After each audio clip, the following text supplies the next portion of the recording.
What you see before you are the many faces of Anthony Huber. Those are mugshots, by the way. It turns out that Anthony Huber was very involved in the whole Kyle Rittenhouse shooting dealio, and in fact, he took one to the chest and he died at the scene. So I thought we would spend a little time getting to know Anthony Huber. Now, his father, John Huber, has been very vocal in all of the court proceedings. He's been more than eager to get on that microphone. Unfortunately, I don't think he has really helped his own cause there by the things that he has done and said. But whatever the case here, we're going to look at Anthony Huber and find out a little bit more about his background. Hello out there. I am trying to get through. With his powerful brainwaves cradled in the warmth of reasoning, it's time for Johnnie Walker Dread to straighten you out on a thing or two. Emanating all the way from exciting Las Vegas, Oklahoma, it's the Johnnie Walker Dread Show. Okay, so we'll begin our little discussion of Anthony Huber with the Washington Post article that I described in one of my last videos, and it is titled "A Mentally Ill Man, a Heavily Armed Teenager, and the Night Kenosha Burned." Okay, let's take a look here. Now we're going to skip ahead. I already covered the first part of this article earlier, and we're going to skip ahead to the part that talks about Anthony Huber. Hey Jojo, that was Jojo Rosenbaum saying hi from the grave.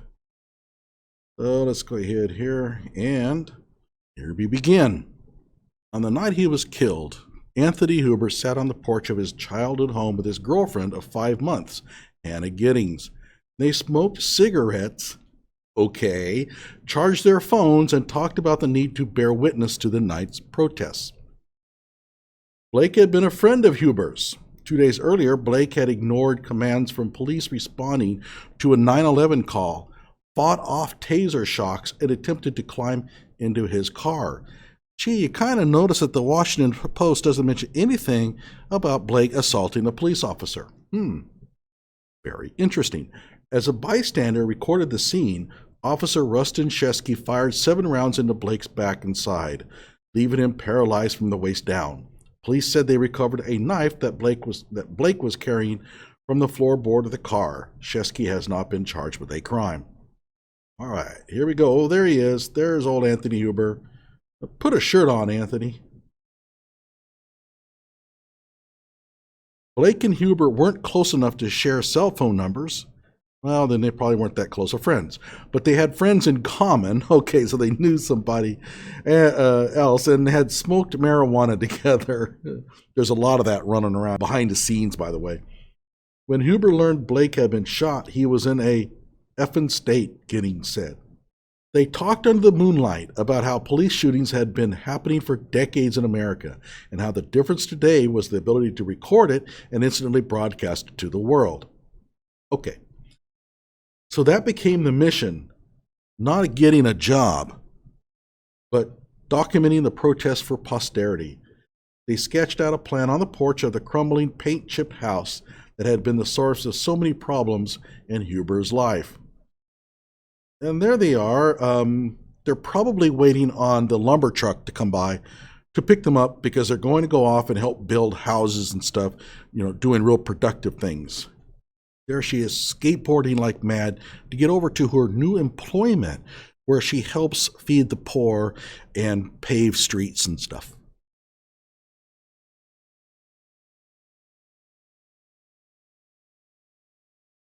Huber said his mother was a hoarder, according to Giddings and Huber's friends. The layers of garbage and cat feces that accumulated in the house had been a source of constant stress for Huber, who also was battling a bipolar disorder, just like Rosenbaum. Man, there's a ton of that going around in that little town that went undiagnosed until he was an adult. 2012, Huber brandished a butcher knife and threatened to gut his brother like a pig if he didn't clean the house. The family told police that Huber choked his brother with his hands for 10 seconds before letting him go and retreating to the skate park. This is a little bit of an understatement, actually. Convicted of strangulation and false imprisonment, he was placed on probation, but violated the terms and was sent to prison in 2017. When he came home, he got into another argument over the state of the house. This time, he kicked his sister and went back to prison on a charge of disorderly conduct in 2018. And again, that kicking his sister, a bit of an understatement. We're going to actually read the police report that details what actually happened there. Huber's mother declined to comment for this story, but Huber's family issued a statement describing him as a hero. Man, that word hero gets thrown around a lot.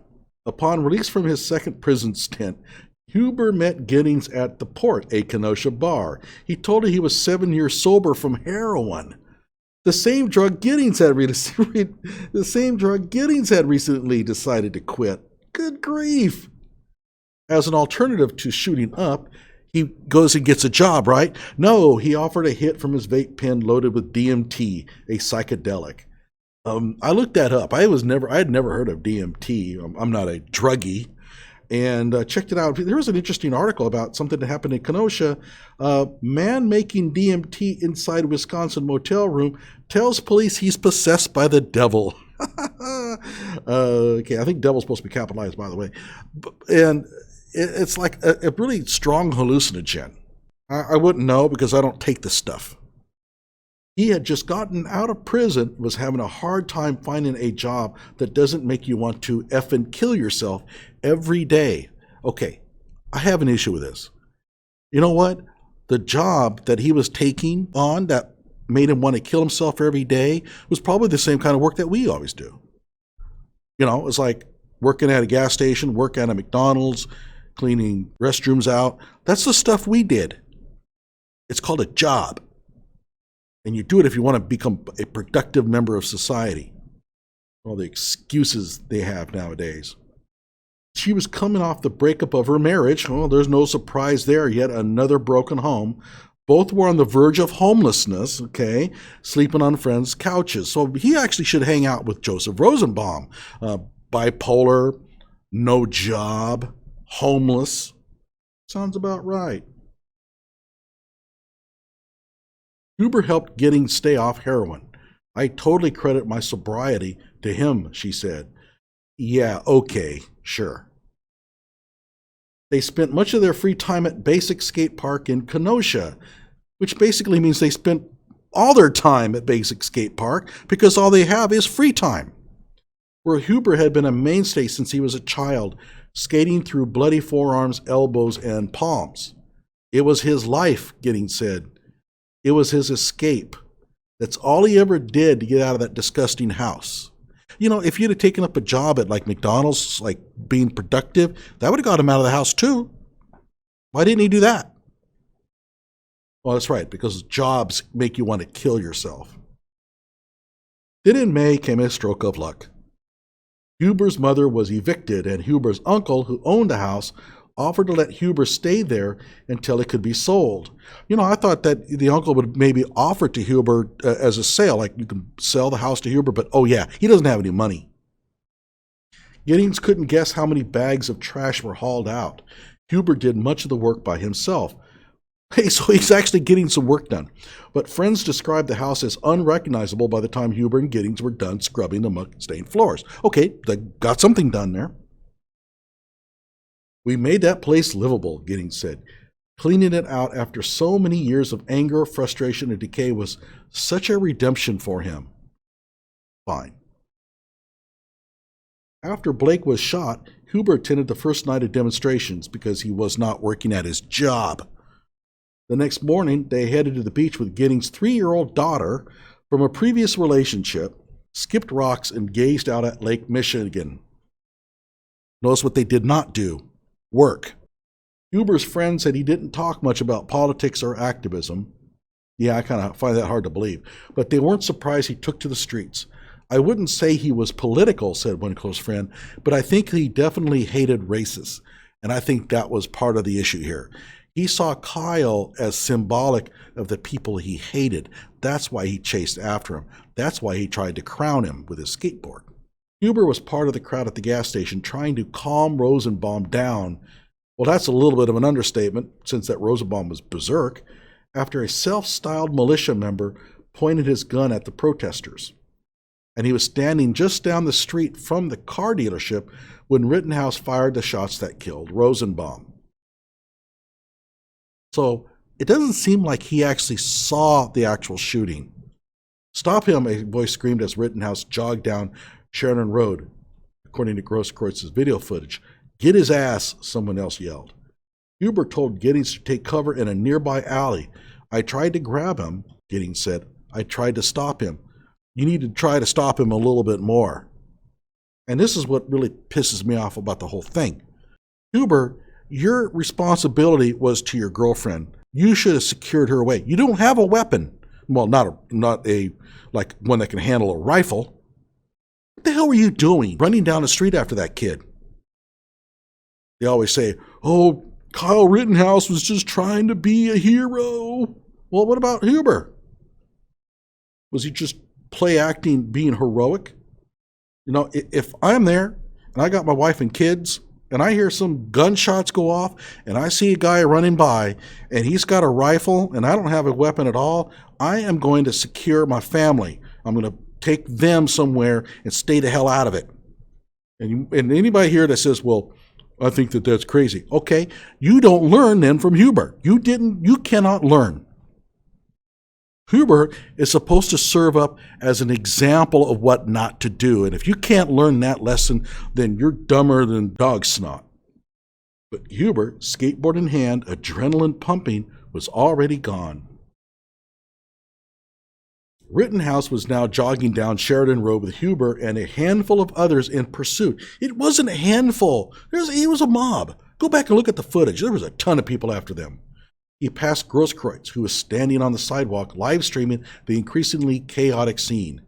"Hey, what are you doing?" Grosskreutz asked, without emotion, as Rittenhouse, his rifle hanging off his shoulder strap, that's that tactical military sling, approached. "You shot somebody?" "I'm going to get the police," Rittenhouse replied. "Well, unfortunately for you, Kyle, they're not going to let you."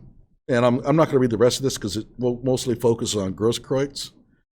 I want to talk about Anthony Huber and this criminal background that he has.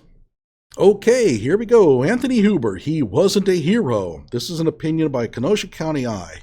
Kenosha County Eye has been very helpful to me. They send me news items that they think would be good for my show, and they are very close to the action. They are out of Kenosha, so they stay close, and they keep their ear low to the ground. And there he is, the 10 mugshots of Anthony Huber, various stages of development. I don't even have that many yearbook photos. All right, here we go. We will open with this. It is a tragedy that Anthony Huber had to lose his life on August 25th. He and his family, including those he victimized, need our prayers. We've all seen the photos and evidence. While Kyle was running towards the police, violent protesters attacked. One man drop-kicked Kyle. Well, he tried to kick him in the head. It's not really a drop kick. I know what a drop kick is. Huber struck Kyle with a skateboard in his head. I think they meant Huber struck Kyle in the head with a skateboard. Anthony Huber lived a life of severe violence and crime. He was given several chances in life to change course. You got a little spelling issue there. With his most serious conviction, the judge showed him some undeserved mercy and sentenced him to probation. He later had his probation revoked and went to prison for new crimes. His terrible life choices ultimately ended with his premature death. No one else is responsible, certainly not Kyle Rittenhouse. I agree. In 2012, Huber held a 6-inch long butcher knife to his brother's neck and violently attacked him. He told his brother he was going to gut him like a pig. He choked his brother and dug his nails into his neck. Wow. There's our hero. His mother could not breathe for 10 seconds. His brother could not breathe for 10 seconds. He then stabbed him in the ear. He then threatened to burn the house down and kill his mother, grandmother, and siblings. And my son was a hero. In 2017, Huber was in an argument with his sister.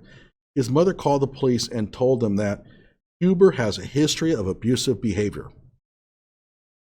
Rather interesting. He karate kicked her and she fell down in pain. He told the police that it wasn't wrong to hurt his sister. These are just 2 examples of his violence. Here's a look at his troubling arrest history. Well, okay, let's just scroll through here. He's got some domestic battery and domestic disorder conduct.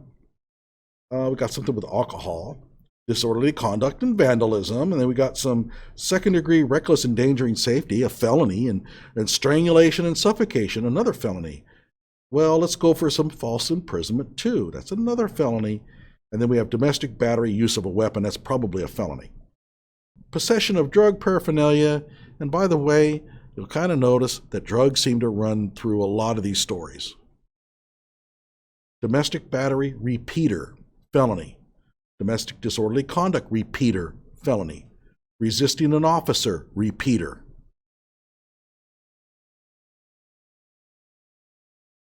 Click here to read more of his criminal history. That we will, and it gets actually more interesting than you think. In this country, we tend to elevate bad people. We make them out to be heroes. Kenosha 88 T. Claire Binger. Claire? His middle name is Claire? Well, no wonder he's so screwed up. Said that Huber valiantly intervened and attempted to disarm Kyle.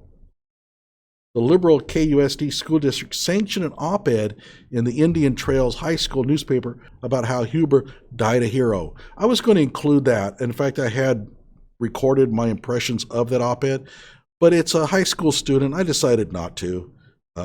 She may be embarrassed about what she wrote. It's pretty, I will say that it's embarrassingly drippy. Anthony Huber was out that night because he is drawn to violence and conflict. I tend to agree with that. He saw an opportunity to hurt someone like he had done so many times before. Okay, we're getting a little bit hyperbolic here, but okay. This time his victim didn't take it. He fought back.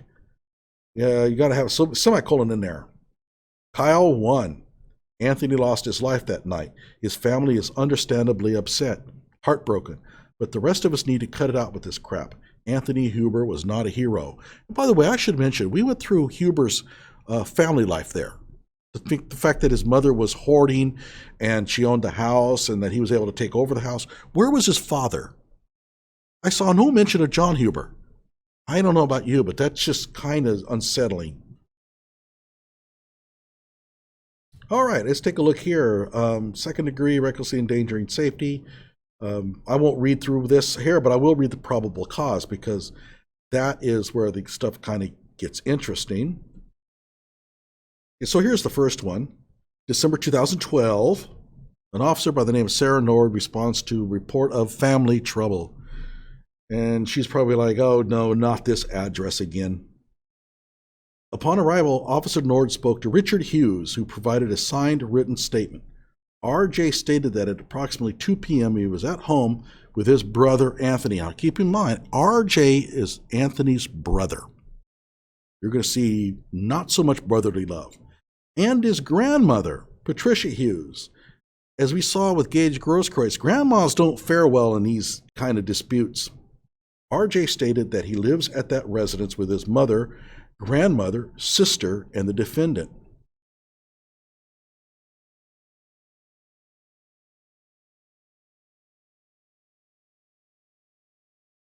RJ stated that he was playing Xbox in his sister's room when the defendant came into the room, started yelling at him and calling him, okay, I won't repeat that. The defendant told RJ to start cleaning or he would gut RJ like a pig. RJ noticed a knife in the defendant's right hand that looked like a butcher knife, was about 6 inches long and had a green handle. That's kind of a short butcher knife. It was probably more like 8 to 10 inches maybe. The defendant held the knife up and then down by his side. The defendant came toward RJ and told him to start cleaning. You know what? I think I'd start cleaning. Yep. RJ stated that he was afraid the defendant was going to stab him. RJ walked out of the room and the defendant followed him. Ooh, that's not good. The defendant threw a chair and some clothes across the room. Now, where have we heard that before?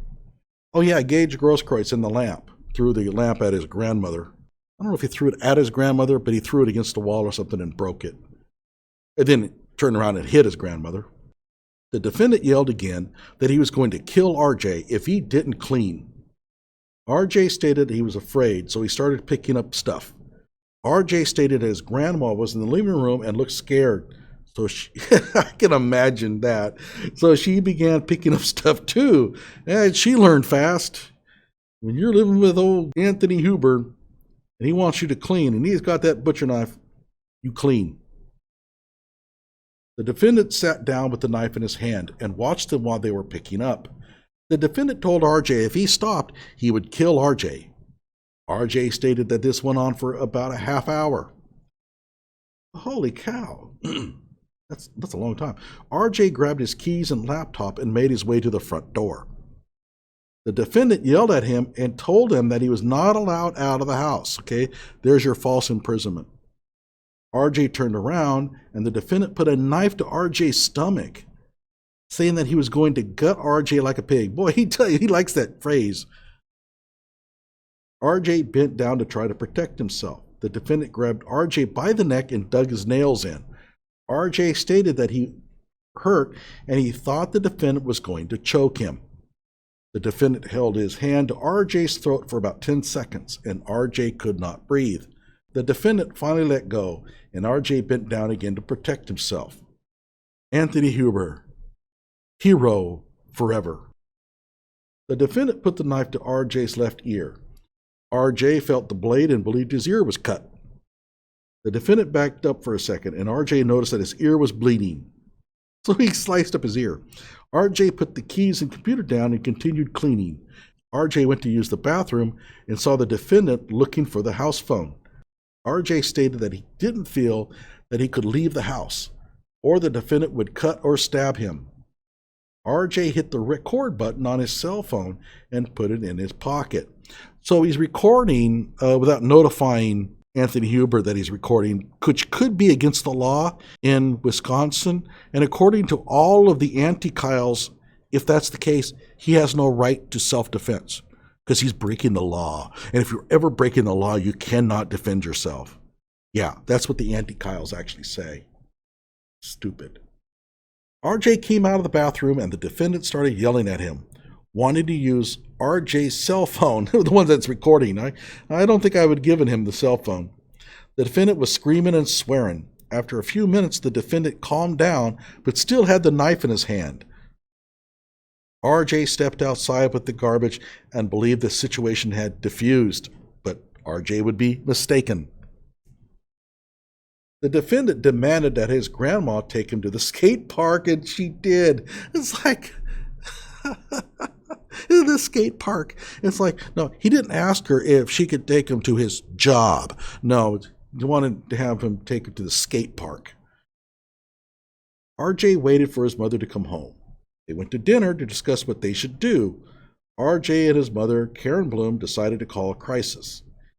Not a bad idea, except that makes them a snitch in the anti-Kyles' lingo. Upon arriving home, RJ told the defendant that he had two options: involve the police or go to the hospital with RJ to get help.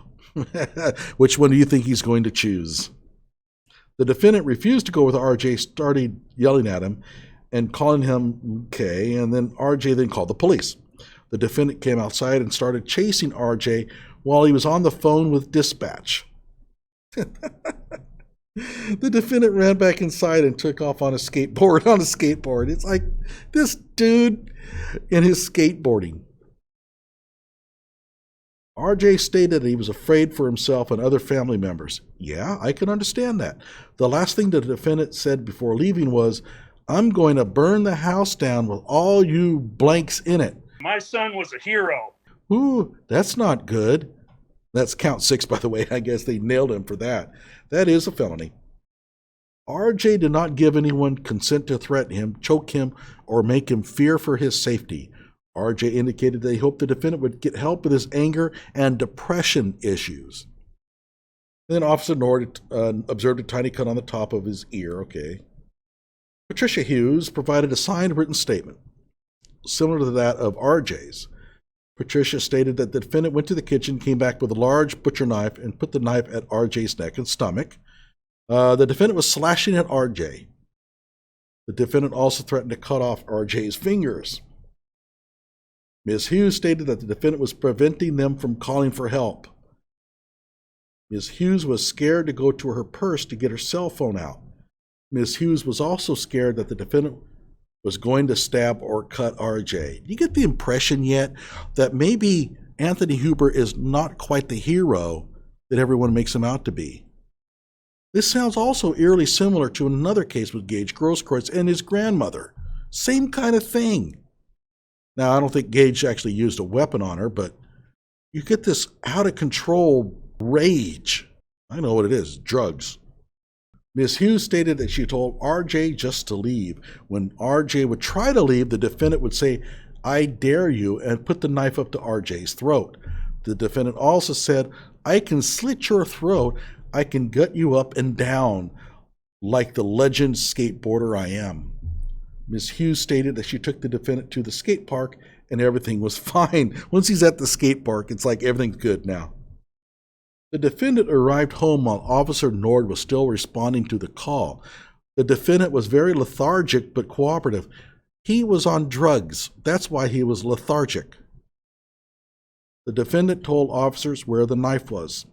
Officer Martin Howard of the Kenosha Police Department located a silver knife in the kitchen drawer. Okay, and they think it was the same knife. The family indicated that the defendant had been making suicidal statements before leaving the house. What is it with these dudes and suicide? Okay, so this is our next case involving Anthony Huber, and it begins on March 23rd, 2018 at a roughly 0:01 a.m. I have no idea what that means. Officer Rowley of the Kenosha Police Department was dispatched to some address after Karen Bloom called the police to check the welfare of her daughter, Caitlin Hughes. Mrs. Bloom reported that she was on the phone with Caitlin and could hear her adult son, adult, you put that in quotes by the way, the defendant, Anthony Huber, yelling at her, and the call then disconnected. Ms. Bloom was concerned as the defendant has a history of abusive behavior. My son was a hero. Upon arrival at the residence, Officer Rowley met with Caitlin Hughes, who was very upset and crying. Caitlin stated that she lives at this residence with her brother, the defendant, Anthony Huber, actually. She stated that on this date, she was in her bedroom when the defendant entered the room and yelled at her about needing an insurance card. Caitlin told the defendant she would look for it in a little while. I think she needs to look for it now. She went into the living room to work on a craft project involving wine glasses. The defendant began to yell at Caitlin loudly about finding the card. Caitlin began to look through her purse for the card. As she was doing so, the defendant continued to yell and scream about the card and how no one does anything around the house to keep the house clean.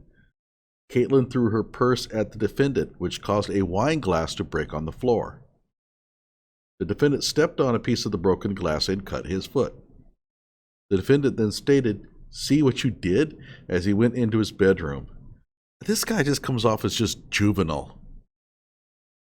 As Caitlin began to pick up the broken glass, the defendant came out of the bedroom and kicked her in the right hip, causing her pain without her consent, and she fell into a nearby dog crate.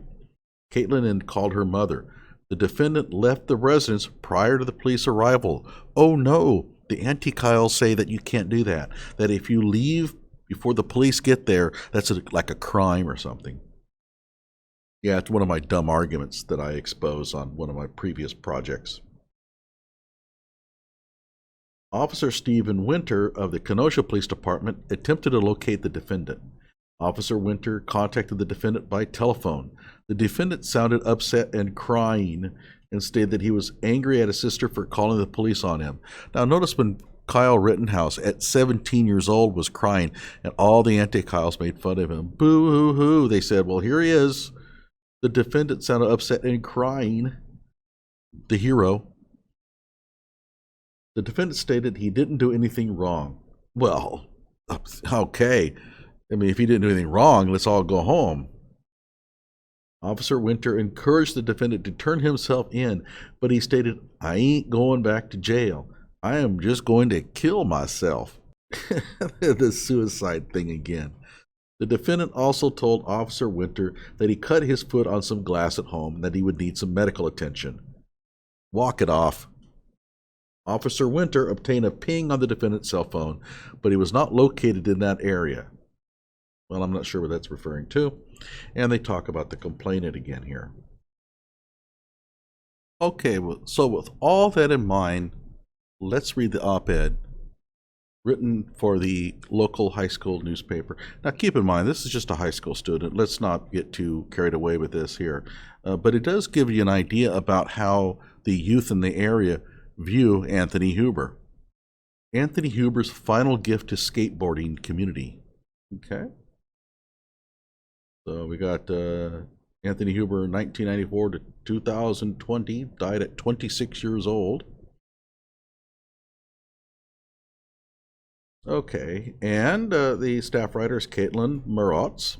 Okay, Anthony Huber, 26, was an active and important member of Kenosha's skateboarding community, and nothing else.